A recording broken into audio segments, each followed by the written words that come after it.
안녕하세요. 저는 올해 46살 여자이고, 백화점 지하 주차장에서 주차비 받는 일을 하는 여자예요. 몸은 힘들지만 딸 하나 있는 거 딸 생각하며 살고 있죠. 그리고 이런 제게 믿기 힘든 일이 일어나 이렇게 사연을 보내게 됩니다. 제가 인생을 그렇게 많이 산 건 아니지만 40년 넘게 살면서 이런 일을 다 겪어보네요. 저는 충남에서 태어난 시골 사람이었어요. 일찍이 엄마를 여의고 아버지와 할머니와 함께 살았는데, 저희 아버지는 도시로 지방으로 일을 하러 다녔기에 함께 보낸 시간이 거의 없었습니다. 그래서 가끔 아버지가 집에 오시면 왠지 낯선 남자가 집에 오는 듯한 기분이 들었죠. 아버지도 저를 그닥 애정어린 마음으로 보진 않으셨어요. 그럴 만도 한 게 함께한 시간이 아예 없었으니 정도 없으셨겠죠. 그래서인지 저는 더욱 할머니에게 의지를 하며 살았어요. 얼굴조차 기억이 안 나는 엄마를 대신해 할머니가 제 엄마라고 생각을 했죠. 왜 새끼오리들이 태어나면 처음 보는 큰 개체를 어미라고 여긴다잖아요. 제가 딱 그런 처지였어요. 할머니는 늘 엄마처럼 절 챙겨주시고 절 보호해주셨고, 연세가 드셔서 치매가 걸리셨을 땐 제가 할머니의 엄마가 되어드렸죠. 그렇게 할머니는 저와 딱 20년을 같이 사시고 돌아가셨어요. 그리고 2년 뒤 아버지마저 심장마비로 돌아가시게 되었죠. 제게 남은 가족이라곤 단 한 명도 없었고, 저는 22살에 고아가 되었어요. 사실 고아라는 말을 붙이기도 좀 그런 게 22살이면 다 큰 성인이잖아요. 근데 가족이 없다는 건 성인도 아이로 만들어버리는 그런 영향을 주더라고요. 저는 22살에 외로움에 사무쳐 무작정 사람이 많은 서울로 상경을 했고, 사람들을 많이 만날 수 있는 곳에 취직을 했어요. 그래야 제 외로움과 가족에 대한 빈자리가 채워질 것만 같았거든요. 그렇게 저는 처음 선택한 직업이 백화점 안내 데스크 일이었는데, 제 소원대로 일을 하는 내내 정말 많은 사람들을 거치고 만나게 되었어요. 제가 다른 건 볼품이 없어도 키 하나는 크고 마른 몸매 하나는 자신이 있었기에 안내 데스크에서 일을 할 수 있었어요. 저는 이 일을 하면서 남자친구도 만나게 되었는데, 남자친구가 먼저 호감을 표시했어요. 거의 3달에 걸쳐 매일같이 백화점으로 퇴근을 해 제 연락처를 물어보곤 했죠. 처음엔 부담스럽긴 했지만 이렇게 한결같이 제가 좋다고 하는 걸 보니 저도 호기심이 생겼어요. 그래서 만남을 갖게 되었고 진지하게 연애까지 하게 되었습니다. 사실 처음엔 남자친구가 먼저 호감을 표했지만 나중엔 제가 더 적극적으로 남자친구를 좋아하게 되었어요. 절 떠난 가족을 대신해 남자친구는 제게 정신적으로 굉장한 지주가 되어줬어요. 남자친구 또한 아버지가 없이 엄마가 미혼모로 혼자 본인을 키웠다며 제 심정을 이해한다고 했어요. 매번 같이 술을 마시면 부모님 얘기에 눈시울을 붉혀준 남자였습니다. 그러니 그땐 남자친구에게 간이고 쓸개고 모든 걸 다 내어줄 심상이었죠. 하지만 제 모습을 본 저와 같이 일하는 언니는 제게 조심하라는 말을 굉장히 많이 했어요. 그 언니가 남자 경험이 많다 보니 저에게 훈수 도는 걸 참 좋아했거든요. 제가 남자친구 자랑만 하면 얘 원영아, 너 같은 애가 특히나 남자를 조심해야 돼. 지금 좀 외롭다고 한 남자한테 푹 빠져서 헤어나오지 못하면 너 완전히 그 사람한테 발목 잡혀버리는 거다. 그러니까 이 남자 저 남자 많이 만나봐 라곤 했죠. 그럴 때마다 저는 속으로 내가 너랑 같니? 내 남자친구가 얼마나 나한테 헌신적인데 라며 충고 같지도 않는 충고를 귓등으로 듣곤 했네요. 그렇게 저는 남자친구와 2년간의 연애 끝에 결혼을 하게 되었어요.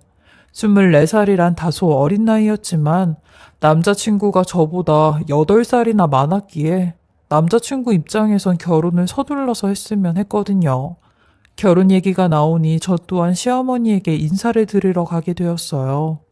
연애하면서도 한 번도 보지 않은 시어머니를 그때 처음 보게 되었는데 빈틈이 없어 보이는 까랑까랑한 외모와는 달리 성격은 꽤나 인자하셨어요. 나이 많은 본인 아들이랑 결혼을 하게 돼서 괜찮냐는 말부터 본인 아들 흉을 살짝씩 보시며 이렇게 부족한 게 많은 아들인데 원영 씨가 좋다고 하니 엄마인 나로서는 고마울 따름이야. 라며 부모님도 우리 지석이가 마음에 드셔야 할 텐데 라고 하시는 겁니다. 저는 그 말에 엥? 하는 얼굴로 남자친구를 쳐다보았어요. 그러니 남자친구가 제 무릎을 꾹 누르며 아이 그럼 원영이 부모님도 나 마음에 든다고 하셨어 라고 하는데 제가 그게 무슨 소리냐고 물어보려고 하니 다급하게 남자친구가 본인 엄마한테 엄마 그 화장이 좀 번진 것 같은데 나가서 수정 좀 하고 오세요 라고 하며 본인 엄마를 화장실로 보내는 겁니다. 그러고 아주 당황한 얼굴을 하며 자기야 사실 내가 엄마한테 거짓말을 좀 했어. 우리 엄마 본인이 미혼모로 날 키웠다는 열등감으로 평생을 사셔서 내가 만나는 여자만큼은 부모님 두 분 다 살아계신 분을 만나라고 어렸을 때부터 귀에 못이 박게 얘기를 하셨거든. 근데 나는 차마 자기를 포기할 수가 없어서 내가 어쩔 수 없이 선의의 거짓말 좀 했어. 자기네 부모님 지금 외국에 사신다고. 근데 이건 나쁜 거짓말이 아니라 선의의 거짓말이니까 괜찮을 거야. 라는데 저는 그 소리를 듣고 그게 말이 되냐고 있지도 않은 부모님을 어떻게 있게 만드냐고 하니 우리 엄마 내 말이면 무조건 믿으시는 분이야. 심지어 내가 똥을 보고 된장이라고 해도 믿으실 분이라고. 그리고 우리 엄마 사람이 물러서 내 말이면 다 믿어. 그러니까 나 한 번만 믿고 그냥 내가 하자는 대로 하면 안 돼? 만약에 엄마가 당신 부모님이 두 분 다 안 계시는 거 알게 되면 이 결혼 완전히 물거품 되는 거라고. 자기 나랑 헤어져도 괜찮겠어? 라고 하는데 그 말을 들으니 문득 겁이 나는 겁니다. 나는 이미 이 사람에게 이 세상 전부가 되어버렸는데 이 사람마저 떠나게 되면 내 모든 걸 잃어버린다는 불안한 생각이 들었거든요. 그래서 그때 아주 위험한 거래를 하게 된 겁니다. 그 같이 일하는 언니의 말대로 이 사람이 제 발목을 잡아버린 거죠. 24살이란 어린 나이에 제 잘못된 선택을 막아주는 사람은 단 한 명도 없었고 무조건 남자친구가 하라는 대로 했어요. 그리고 이 사람은 곧 제 남편이 되었죠. 결혼하고 혼인신고만 올리고 애만 낳으면 다 해결이 된다던 남편의 말은 아주 달콤한 독사과였고 저는 등신같이 그 독사과를 크게 한 입 베어 먹은 겁니다. 남편의 계획대로라면 몇 년 뒤 미국에 사시는 제 부모님이 교통사고로 돌아가시고 저는 부모를 잃게 되는 걸로 가면 된다고 했어요. 그리고 결혼식은 그때 마침 미국이 2001년도 9.11 테러로 난리가 났을 때여서 그 여파로 지금 한국에 들어올 수 없다고 거짓말을 하면 된다고 했죠. 그러니 시어머니는 그 말을 곧이곧대로 다 믿긴 하시더라고요. 남편의 유창한 말솜씨에 하마터면 저도 믿을 뻔했다니까요. 그렇게 저는 5년 동안 거짓말을 하며 살아왔고 결국 이 거짓말도 탄로가 나게 되었죠. 저는 거의 평생을 백화점에서 일을 한 터라 배운 게 백화점 일이니 나이가 들어서도 계속 백화점에 다녔어요. 근데 30대가 되니 벌써 20대 신입들의 미모에 밀려 앞내 데스크 일은 더 이상 못하게 되었고 식품점 캐셔로 일을 하고 있었어요. 그런데 어느 날 시어머니가 제가 일하는 곳에 오셔서 제가 자리에 없을 때 제 동료랑 이런저런 얘기를 나누셨고 제가 부모가 없다는 걸 다 알게 된 겁니다. 그날 시어머니는 백화점에서 제 멱살을 잡으셨고 감히 네가 날 농락하냐며 가만히 두지 않겠다고 개망신 한번 당해보라고 이리 내치고 저리 내치고 난리가 나셨어요. 그 덕에 저는 직장까지 잘리게 되었고 그 이후로 시어머니한테 말도 안 되는 시집살이를 당하게 되었어요. 결혼 전 제 모든 걸 껴안아 줄 것처럼 했던 남편은 곧바로 남의 편이 되었고 시어머니는 자기 아들도 속은 거라며 저를 100년 묵은 불려오라고 했어요. 그때부터 시어머니의 폭언과 포악이 시작되었는데 단순히 거짓말을 해서 제게 시집살이를 시키는 게 아닌 원래 그런 성격을 숨기고 있다가 드러내는 듯한 기분이 들었어요. 그렇게 천사 같던 사람이 갑자기 이 정도로 포악하게 변할 수는 없었거든요. 이런 시어머니 때문에 저는 유산까지 하게 되었는데, 한 번은 임신을 한 저를 시댁으로 호출하셨어요. 그날따라 몸 컨디션이 좋지 않았지만 안 간다고 했다가 무슨 폭언을 들을지 몰라 대충 일어나 시댁으로 갔는데, 시댁에 가니 겨울 이불이 산더미처럼 거실에 쌓여 있었고 이걸 직접 발로 밟아 손빨래를 하라고 하는 겁니다. 저는 저보다 큰 대화를 몇 번이나 들었다 놨다 하며 베란다와 화장실을 왔다 갔다 했고, 시어머니는 그런 제 뒤에 서서 야, 야, 더 세게 밟아. 너 임신까지 해서 몸도 무거워졌는데 그 힘으로 더 세게 밟으라고 라며 훈수를 두기 시작했어요. 그리곤 지쳐가는 제게 빨리빨리 안 움직이냐? 아니 왜 이렇게 손발이 느려 터졌어? 어? 라며 제 등을 팍 하고 미는데, 저는 순간 핑하는 기분이 들며 대야 안으로 곤두박질쳐 쓰러지게 되었고, 이내 밑이 축축해지는 기분이 들었어요. 그리곤 입고 간 바지가 붉게 물이 들기 시작하는데, 전 순간 뱃속에 아이가 잘못되었다는 걸 짐작했고 배를 움켜잡으며 비명을 질렀어요. 근데 그 모습을 본 시어머니가 이게 지금 어디다 대고 비명을 지르고 야단이야. 아유, 꼬라지 보니 애가 어떻게 됐나 보네. 지 애미 애비가 없으니 붙어있는 가족들은 죄다 떠나나? 애까지 저렇게 유산이 돼.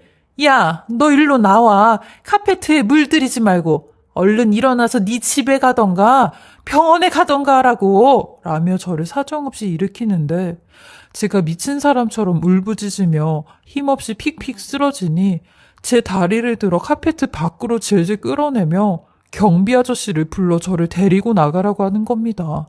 경비 아저씨는 쓰러져 있는 제 모습에 119를 불렀고 구급대원이 도착해 시어머니한테 보호자님도 동행하시라고 하니, 시어머니가 그때 한 말이 아직까지도 잊혀지지가 않아요. 저 보호자 아닙니다. 저 여자 우리 집 시나발이에요. 라는 말이요.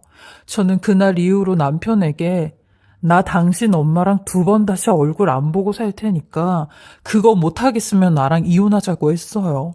그러니 남편 놈은 자기야, 우리가 엄마한테 잘못했으니까 벌 받는다 생각해야죠. 어떡해. 라는 말을 하는데, 그런 남편 놈에게 너도 네 엄마랑 똑같다며 이혼하자고 했습니다. 그러니 제 팔을 붙잡고 알겠다고 자기 엄마 안 보겠다고 하더라고요. 그 이후로 저는 진짜로 시어미 얼굴 안 보고 살았어요. 하지만 제가 안 본다고 또 안 볼 수는 없더라고요. 저는 결혼 후 7년 만에 임신을 하게 되었고 32살의 나이에 힘들게 아이를 낳게 되었어요. 아이를 낳고 살다 보니 내 가족이라는 울타리, 구성원이 생기는 것 같아 어릴 적 공허함이 채워지는 것 같았고 시어미 빼고는 행복했습니다. 주말마다 제 딸과 애비 노릇한다고 노력하는 남편과 함께 바다고 산이고 들이고 전국 팔도를 유람하며 돌아다녔어요. 내 딸만큼은 부모 없이 자랐다는 그 말을 듣게 하지 않으려고 정말 악착같이 살았네요. 시애미의 시집살이에도 남편과 붙어 산 게 그 이유였어요. 근데 이것도 잠시, 우리 딸이 10살이 되던 해 저는 청천벽력 같은 암 소식을 듣게 되었습니다. 유방암 3기로 이미 겨드랑이 림프절까지 전이가 되어 있다고 했어요. 제 소식을 듣게 된 시어미는 절 보며 가지가지 한다고 하더라고요. 뭐 이딴 불량이 우리 집에 들어왔냐며 절 보고는 너는 대체 제대로 된 게 뭐가 있냐? 유산이 되질 않나? 유방암이 걸리질 않나? 네 애미는 너한테 뭘 물려준 거냐? 이라고 하시는데, 그 말엔 저도 이성을 잃어 집에 있는 그릇이랑 그릇은 다 깨부수며, 그러는 어머님은 어머님 아들내미한테 뭘 그렇게 좋은 걸 물려주셔서 저러고 산대요? 라며 한바탕 난리를 쳤어요. 그러니 남편놈도 저를 내치며 야, 너 까불지 마. 이게 환자라고 오냐오냐 해줬더니 우리 엄마가 우스워? 라며 시어미 편을 드는데 시어머니는 그런 자기 아들의 모습에 더 기고만장을 떨더군요. 그렇게 저는 선항암 후수술을 받게 되었고 재건 수술까지 같이 진행을 하기로 하여 평균 2주 정도의 입원이 예상이 된다고 하였어요. 근데 입원한 지 일주일이 지나도 두 모자는 절 찾아오지 않았어요. 제 곁을 지켜준 사람이라곤 간병인 봉사를 해주신 저보다 4살 많은 간병인 언니뿐이었죠. 어떻게 제 사정을 아셨는지 자원을 해서 저를 도와주신다고 했고, 이런저런 얘기를 하다 보니 저보다 4살이 많은 걸 알곤 먼저 언니 동생 하자고 하더라고요. 그리고 지쳐있는 저를 정말 진심으로 마음으로 보살펴 주셨는데, 이럴 땐 남이 가족보다 더 낫구나 라는 생각이 들더라고요. 그리고 일주일이 지나니 남편 놈이 딸의 손을 잡고 쭈뼛쭈뼛 제가 입원해 있는 병실로 들어오는데, 아휴, 얼마나 꼴 보기 싫은지 저는 남편 놈 얼굴 쳐다도 안 보고 딸을 끌어안으며 한참을 울었어요. 그러니 간병인 언니도 제 모습을 보고 같이 울더라고요. 간병인 언니는 제 딸의 손을 잡고는 아줌마가 맛있는 거 사줄 테니까 밑에 매점 좀 다녀오자 라며 살짝 자리를 비켜주더라고요. 그리고 남편 놈 하는 말이 나도 당신 수술할 때 당연히 오려고 했지. 아이 근데 지금 집에 엄마가 와 계시는데 엄마는 내가 어딜 가나 쳐다만 보고 계셔서 나도 맘대로 움직이질 못했어. 미안해. 나라고 내 마누라가 병원에 입원해 있는데 안 오고 싶겠어? 내 사정도 좀 봐주라. 근데 당신 간병인도 썼어? 라는 말에 남편을 죽일 듯이 노려봤네요. 저분이 당신보다 몇 억 배는 더 낫다고 했어요. 그리고 곧이어 사실 밖에 엄마도 같이 왔어. 그래도 당신 며느리라고 따라오시는데 내가 엄마한테 쓸데없는 소리 하면 진짜 가만히 안 있는다고 했으니까 당신도 엄마 얼굴 좀 봐라 라며 시어머니를 데리고 들어오는 겁니다. 진짜 죽어도 보기 싫은 저 얼굴을 병원에서까지 만나려니 갑자기 또 우라가 치밀어 올랐어요. 와서 또 무슨 말을 할까 싶었죠. 역시나 시어머니는 오자마자 이런 제게 아휴, 애비가 없으니 이런 게 또 문제가 되네. 네가 엄마라도 있어봐라. 간병인 안 쓰고 네 엄마가 널 간병해주지. 이래서 부모 중 한 사람이라도 있어야 된단 말이다. 라는데 이런 얘기를 하는 도중에 간병인 언니가 제 딸과 같이 매점에서 올라왔고 저를 측은한 눈빛으로 쳐다보며 등을 쓸어내려 주더라고요. 근데 문제는 시어머니가 제가 퇴원을 할 때까지 하루가 멀다 하고 밥 먹듯이 제 병원에 오기 시작했어요. 그러면서 간병인 언니와 함께 있는 시간도 많아졌고 그 언니의 속사정까지 듣게 되었는데 세상에 이런 정신 나간 시어머니가 끝까지 미친 소리를 하는 겁니다. 제가 퇴원하는 날이었는데 퇴원 절차 서류를 쓰고 병실에 들어오니 시어머니가 간병인 언니 손을 딱 잡고 옆에 커튼까지 치며 얘기하는 걸 들어버린 거죠. 그때 남편도 같이 있었고요. 아니, 나이도 우리 아들하고 4살밖에 차이도 안 나고 4살이면 궁합도 안 본다잖아? 그리고 시집도 안 갔다면서 그럼 우리 아들하고 친구 좀 하면서 연애라도 좀 해볼래요? 우리 아들 생각보다 아주 괜찮아요. 보아하니까 며느리 쟤는 오래 못 살 것 같아. 이것도 인연인데 한번 잘 생각해봐. 내가 우리 아들 번호랑 내 번호 알려줄게. 라고 하는 겁니다. 저러려고 일주일 동안 제 병원에 들락날락 했나 싶은 생각에 소름까지 들어 제가 먼저 선수를 쳐 소리를 지르려고 하던 찰나 갑자기 간병인 언니가 뭐요? 라고 소리를 치더니 커튼을 걷어 침대 옆에 놓인 본인 가방에서 바들바들 떠는 손으로 사진 한 장을 꺼내는데 그걸 시어머니한테 던지며 이 사진 여기 있는 어린 꼬마 여자랑 옆에 있는 이 여자 누군지 알아보겠어요? 이 여자 당신이잖아.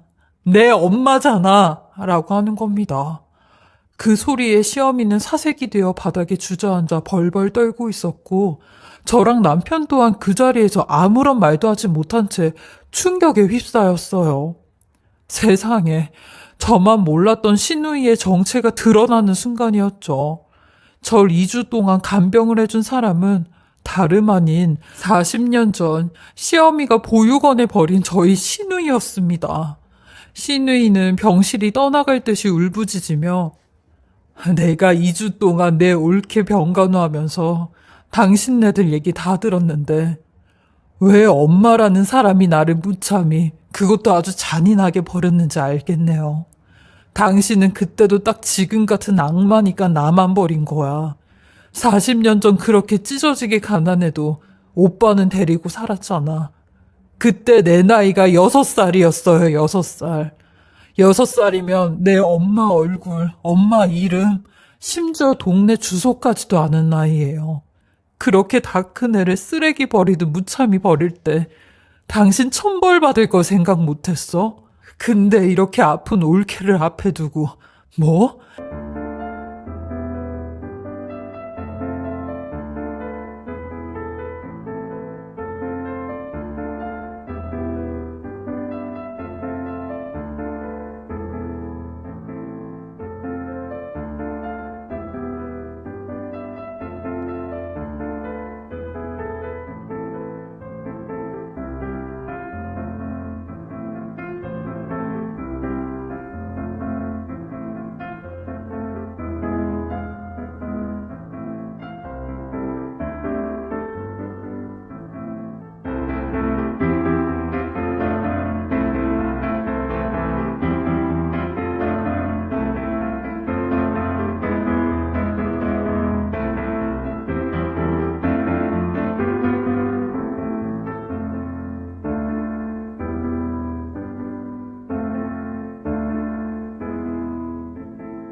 당신 아들이랑 연애를 하라고? 당신 진짜 죽어서도 그 죄값 다 못 치러 라며 절규를 하는데 남편 놈 또한 입술을 파르르 떨며 그럼 네가 순미라고? 아니 그럼 네가 살아있던 거였냐? 라며 울기 시작하는데 알고 보니 시어머니는 남편한테까지 본인 여동생이 고열을 앓다가 하늘나라에 갔다는 거짓말을 했더라고요.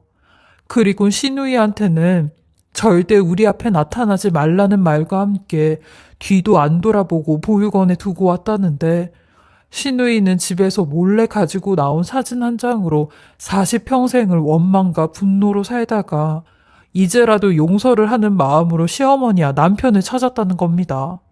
심지어 저희 가족을 알게 된 것도 1년이 넘었다는데 용기가 안 나 항상 맴돌다가 제가 아픈 사실을 알고 이렇게 용기를 내 접근을 했다는 겁니다. 근데 40년 만에 찾게 된 자기 엄마라는 사람이 아직까지도 이런 쓰레기 짓을 하고 있으니 시누이는 눈에서 피눈물이 난다고 본인 가슴을 사정없이 내리치더라고요. 그러면서 당신이 올케한테 부모 없다고 이래서 부모 중 한 사람이라도 있어야 된다고 그딴 소리 할 때 내 생각은 하나도 안 났지. 내 엄마인 당신도 날 버려놓고 당신 며느리한테 그딴 소리 하고 싶어? 라며 지옥불에 떨어질 사람이라고 했어요. 그러면서 절 보더니 올케도 43살이면 창창한 나이야. 근데 왜 이딴 사람들하고 살아? 당장 이혼하고 민지랑 둘이 행복하게 살면 돼. 남편 없고 가족 없어도 돼. 이딴 사람들이 대체 무슨 가족이야. 차라리 없는 게 나아. 라며 저한테 정신 똑바로 차리라고 아주 쓴소리를 해주시는데 저는 그때 어디 머리를 세게 한 대 맞은 듯한 기분이 들었어요. 신우이 얘기를 듣고 나서야 내가 정말 여태까지 잘못 살았구나 라는 깨우침이 생긴 거죠. 제 인생에 제대로 된 사람을 만난 겁니다. 그 말을 듣곤 저도 시어미와 남편놈에게 이혼하겠다는 말을 했어요. 이번에는 지나가는 말이 아닌 정말로 하겠다는 말이요. 저도 시애미가 남편이랑 연애해보라는 그딴 소리 할 때 이미 5만 가지 정은 다 떨어져 있었거든요. 시어미는 벌벌 떨며 제 다리와 시누이 다리를 사정없이 붙잡기 시작하는데 그제서야 본인이 했던 그동안의 악행들까지 반성한다는 듯이 며느라 딸아 미안하다. 내가 니들한테 용서받을 수 없는 일을 했어. 그래도 아무리 그래도 내가 그동안 너한테 못되게 굴고 나쁘게 했어도 나만 미워하면 되지. 이혼까지는 할 필요 없지 않냐? 내가 이렇게 용서를 구할 테니까 제발 이혼만큼은 다시 생각해다오. 라고 하는 시어미의 손을 떼내며 저도 참을 만큼 참았어요. 근데 이제 와서 천사 시어미 노릇하고 싶으세요? 이미 끝났네요. 라며 퇴원 준비를 마치고 시누이 부추김에 병원 밖으로 나왔어요.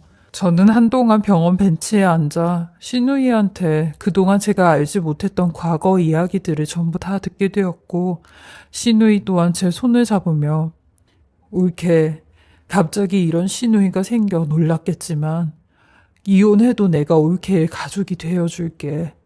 나는 저 사람들 실체 알고 나니까 더욱더 가족이 필요 없다고 생각이 든다.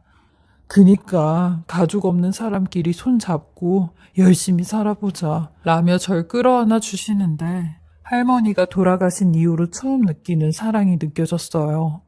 저는 퇴원하자마자 남편놈에게 이혼 소장 보내고 조용히 이혼하지 않으면 그동안 시애미가 나한테 했던 모든 악행들 전부 다 위자료 청구할 거고 정신적 손해배상까지 할 거라고 했어요. 그러니 남편놈은 제게 재산의 80%와 양육권 그리고 양육비까지 주겠다고 순순히 물러나더라고요. 본인도 느꼈겠죠. 자기 엄마 한 사람 때문에 온 가족이 파멸되고 찢겨졌다는 걸요. 그렇게 저는 이혼한 지 2년이 되었어요. 아직까지는 전 남편과 전 시모에게 별다른 연락 없이 사건 사고 없이 조용히 잘 지내고 있답니다. 그리고 신누이와는 여전히 언니처럼 지내고 있어요. 신우는 제 이혼과 동시에 올케가 이혼했으니까 나도 더 이상 올케 신우이 아니잖아. 그냥 우리 언니 동생 하면서 지내자 라고 하셨어요.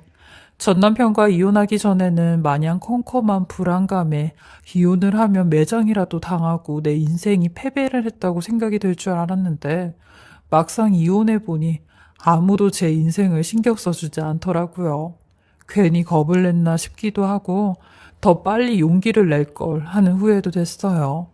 이제야 숨을 쉬는 것 같고 사람 사는 것 같이 살고 있죠. 10살이었던 제 금쪽 같은 딸은 벌써 6학년이 되어 내년엔 중학교에 입학을 해요.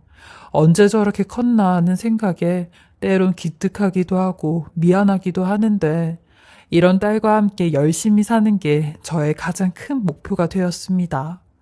제가 이혼을 조장하는 건 아니지만 저처럼 이혼이 고민되고 망설여지는 분들이 계시다면 신중히 잘 생각하시고 어떤 게 내가 더 행복한 삶을 살 수 있을까라는 무게를 재어보시길 바라봅니다. 저의 보잘것없는 긴 인생 이야기 들어주시고 읽어주셔서 너무 감사하고요. 다들 간절기 감기 조심하시고 건강 잘 챙기시고 행복만 가득하시길 바라겠습니다. 지금